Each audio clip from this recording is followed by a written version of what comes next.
जनूं में शौक की गहराइयों से डरता रहा। जनूं में शौक की गहराइयों से डरता रहा। मैं अपनी ज़ात की सच्चाइयों से डरता रहा।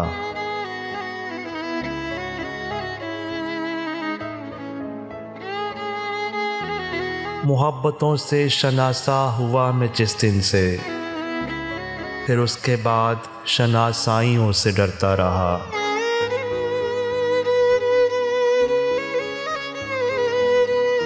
वो चाहता था कि तन्हा मिलूं तो बात करे।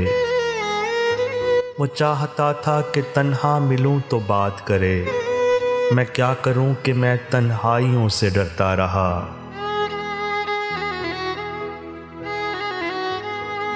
मैं रेगज़ार था, मुझ में बसे थे सन्नाटे।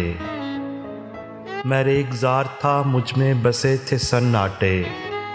इसीलिए तो मैं शहनाइयों से डरता रहा। मैं अपने बाप का यूसुफ था, इसलिए मोहसिन। मैं अपने बाप का यूसुफ था, इसलिए मोहसिन। सकूं से सो न सका, भाइयों से डरता रहा।